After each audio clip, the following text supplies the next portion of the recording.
A gente que é caipira diz, quando uma coisa está complicada, é assim: ou senta e chora, ou levanta e enfrenta. Ou senta e chora, ou levanta e enfrenta. Pois bem, para levantar e enfrentar, tem de levantar. E agora eu vou contar uma coisa que você já sabe. É preciso mudar o estado em que estava. Levantar exige que eu mude de estado, né, de posição. E mudar dá um certo desequilíbrio momentâneo. Você sabe disso. Mudar é complicado. Mudar é complicado, mas acomodar é perecer.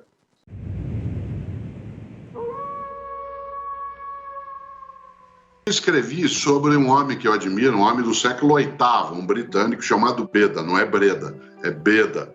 Esse homem que foi um monge católico, um especialista em história, né, chamado por muitos de São Beda, né, chamado de São Beda por católicos, anglicanos e ortodoxos. Ele tem uma expressão que eu vou usá-la 2 vezes e depois vou invertê-la. Isso aparece num dos meus livros exatamente no modo como vou colocar. Dizia Beda: há 3 caminhos para o fracasso. E eu vou fazer aqui o 3 como faz um alemão ou uma alemã, né, porque eu sou avô de 2 alemães, uma menina e um menino. Há 3 caminhos para o fracasso: não ensinar o que se sabe, não praticar o que se ensina e não perguntar o que se ignora. Digo de novo. Há 3 caminhos para o fracasso: não ensinar o que se sabe, não praticar o que se ensina e não perguntar o que se ignora. Vamos inverter. Neste momento, habilidades, competências, elas exigem que a gente, para poder ter êxito, seja capaz de, primeiro, ensinar o que se sabe, isto é, generosidade mental. Partilha, levar adiante aquilo que, fortalecendo o grupo, me fortalece. Segundo, praticar o que se ensina, isto é, coerência ética. Terceiro, perguntar o que se ignora, ou seja, humildade intelectual. Essas são 3 trilhas virtuosas que nos levam a ultrapassar esse momento difícil de uma maneira mais exitosa. Generosidade mental, coerência ética e humildade intelectual. Com essas 3 condições, a gente ganha mais energia, ganha mais habilidade, ganha mais vigor para fazer. Porque se eu não praticar o que ensino, essa ausência de autenticidade se desmorona com facilidade. Segundo, se eu não ensinar o que sei, eu fico absolutamente protegido por um tempo ilusório. Depois, ao desabar à minha volta as coisas, porque as pessoas não se fortaleceram também, tudo cai e eu vou junto. Terceiro e último, se eu não for capaz de perguntar o que ignoro, eu ficaria o tempo todo retido dentro de uma mesma condição e, portanto, ultrapassado.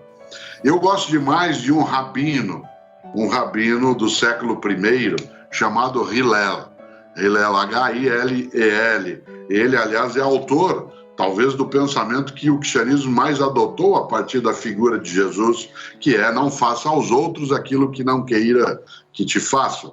Né? Essa ideia é dele e ela circulava no momento da existência de Jesus. Mas o rabino Hillel, ele tem também 3 ideias que parecem um haikai. Isso lá, hein? Ó, um homem sábio. Ele dizia 3 coisas que eu acho decisivas, que valem lá, vale no tempo, vale agora, vale no futuro. Ele dizia: se eu não for por mim, quem o será? Mas, se eu for só por mim, que serei eu? Terceiro, se não agora, quando?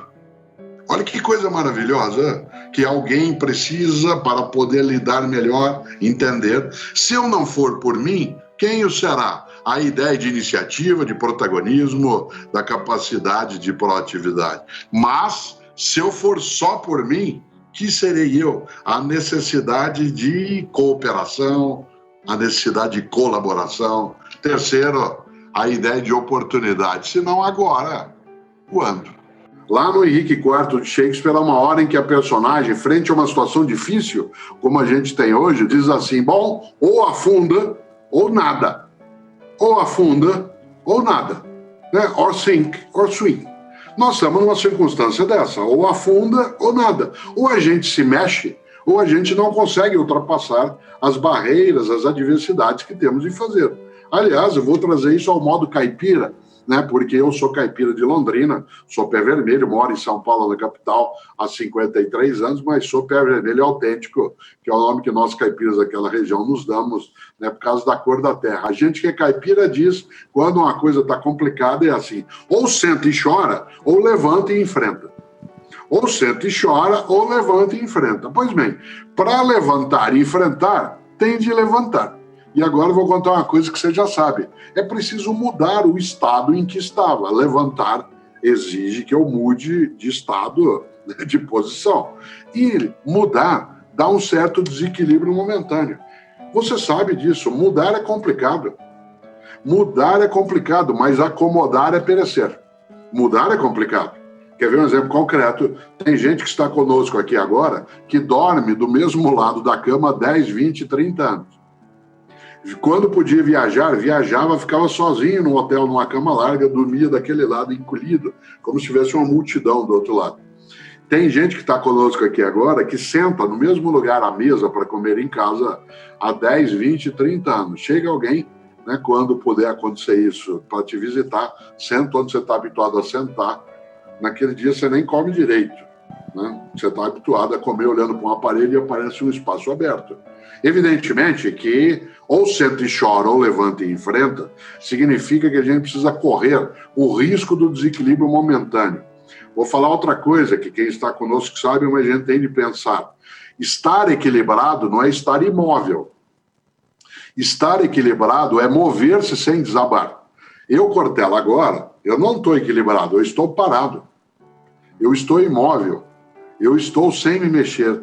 Eu estaria equilibrado se, ao levantar e caminhar, eu fosse capaz de não cair enquanto isso faço.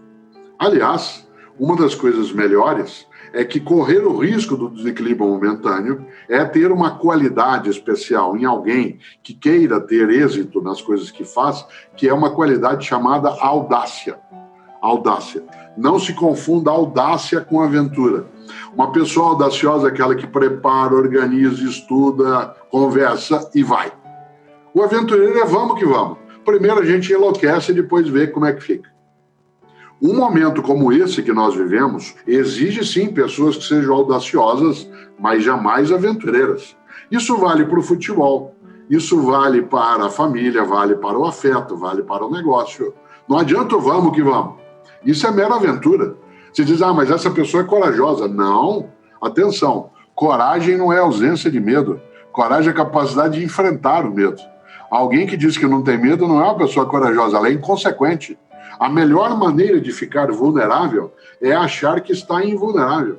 A melhor maneira de ficar desprotegido é achar que já está completamente protegido. O grande susto desta pandemia é que a gente não notou que ela poderia acontecer, apesar de alguns alertas. E quando ela chegou, foi aquilo que a gente chama de tranco. A gente tomou um tranco em relação a isso e demorou para equilibrar um pouco. Agora que nós estamos acertando, né, um pouco mais, né, a nossa condição de ação. Aliás, quem imaginaria que no Réveillon de 2019 para 2020, quando alguns de nós, eu entre eles, os meus filhos, meus netos, amigos, família, minha esposa Cláudia, em volta de uma mesa, trazendo desde aquilo que é o alimento em si, até aquilo que nos ajuda a brincar, como a uva, a romã, né, fazer tudo aquilo que nos ajuda a ter um pouco de esperança da melhoria. E quando deu meia-noite, nós adultos começamos no dia 31 de dezembro de 2019 para 1º de janeiro de 2020 e os meus netos ficaram olhando e cantando também, porque nós começamos a cantar assim: adeus ano velho, feliz ano novo. Quem diria que alguns meses depois nosso desejo seria cantar adeus ano novo, feliz ano velho. Vamos voltar um pouquinho. Como não dá para voltar, e aí eu concluo, ou senta e chora, ou levanta e enfrenta.